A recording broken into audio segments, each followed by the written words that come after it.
کہتے وچ معافی منگی بنے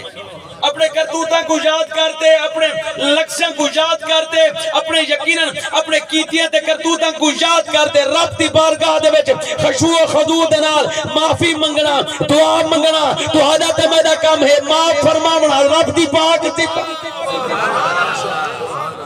اسا رب العالمین دی بارگاہ وچ دعا کرے سوں توجہ فرمائے سو اسا رب دی بارگاہ دے وچ دعا کرے سوں اے مولا یا حیو یا قیوم یا ذوالجلال والاکرام اللہ جی میں مرد دی صورت دے وچ اگر سب پکارا ہے تو شفا عطا فرمائیے اے مولا جی میں بھوک دی صورت دے وچ اسا تو کو پکارا ہے پیا تو اسا کو غذا عطا فرمائیے اے پروردگار جی میں پیاس دی صورت وچ اسا تو کو پکارا ہے تو اسا کو پانی عطا فرمایا اے مولا جی میں ذلت دی صورت میں اسا پکارا ہے تو دا عزت عطا فرمائیے اے مولا جی میں اسا پھٹکے بدے جے اگر اسا انہاں کو اے دل صراط المستقیم والا راستہ جو منگا ہے پیا تو اسا کو سیدھے راستے دی تمنا عطا فرما چھوڑیے اے پروردگار اگر اسا غربت وچ تو اڑے کو پکارا جو ہے تو اسا کو غنی اے مولا اسا تہاڈی بارگاہ وچ معافی دے طلب کر رہے ہیں معافی مانگ دے سے مولا اسا معافی مانگ دے سے اسا ایک دہاڑے دے وچ اپنی پوری زندگی دے وچ یقیناً مختلف انداز دے وچ یقیناً تواڈے حکم دی عدولی کر باندھے سے مولا تواڈے فرمان کو کنڈ کر باندھے سے مولا اسا معافی مانگ دے سے مولا تساں دا معاف فرماونا نہیں مولا تساں دا معاف فرماونا لے وے تواڈا حقیر بندہ تواڈی بارگاہ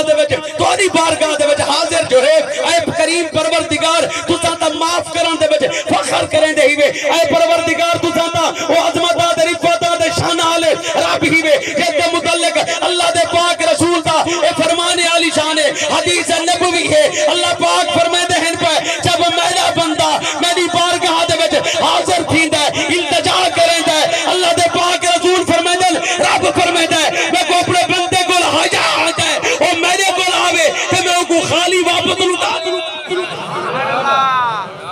اے مولا اسا تہاڈی بارگاہ دے وچ معافی طلب رب العالمین اسا تہاڈی بارگاہ دے وچ استغفار کریں دے سے معافی منگ دے سے عزیزان گرامی یقین رکھتے منگتا صحیح یقین رکھتے منگتا صحیح میں اپنے برامہ کو عرض کرنا چاہنا ہی میں ہی سارے آقا دا فرمان عالی شان شبان المعظم دے مہینے دے وچ کثرت نال زیادہ تو زیادہ رب دی بارگاہ دے وچ توبہ تے استغفار عزیزان گرامی یہ حدیث پاک اس پاک مہینے دے حوالے دینا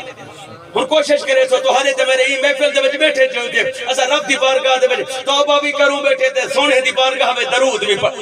سبحان اللہ عزیزان گرامی سب تو پہلے ہی پاک مہینے دی حوالے دے نال میں جناب دے سامنے حدیث مبارکہ دا لبے لباب پیش کیتا ہے ہن اس دے نال ہی میں اس پاک مہینے دے وچ جو رب العالمین نے دعا کو تے میں کو حکم جاری فرمایا ہے پیا میں اپنے برامہ کو عرض کرے تھا تساں تے میں یقیناً نماز بھی پڑھ دے سے نماز وچ بھی درود ہے قرآن بھی پڑھ دے سے قرآن وچ بھی درود ہے پیا اے جو یقیناً سورۃ الاحزاب دی تلاوت کروں رب العالمین دا فرمان یا ایھا الذین آمنو یا اے اللہ اے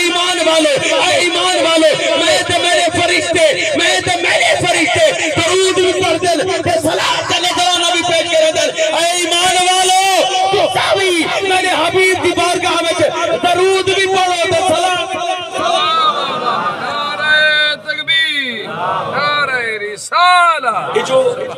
رب العالمین دا فرمان ہے نا یہ درود پڑھنا وظیفہ ربانی رب دا وظیفہ ہے رب دا وظیفہ ہے اللہ پاک دا فرمان ہے سورۃ الاحزاب دے وچ یہ ذکر خیر موجود ہے اللہ پاک یقیناً مومنوں کو مخاطب فرمائے ہن میں عرض کرنا چاہنا یہ حکم نامہ یہ آیت بھی یہ شبان المعظم دے پاک مہینے دے وچ نازل ہے توجہ فرمائے سب تو پہلے میں استغفار دے متعلق اپنے بھراواں کو عرض کیتا ہے رب دی بارگاہ میں توبہ گڑ گڑا تے نیر بہا تے اتا کہ بولی دی گال نہیں اتا کہ لہجے دی گال کونی بلکہ زبان چپ ہووی اکھیاں دے ہنجواں دے نال دعا دا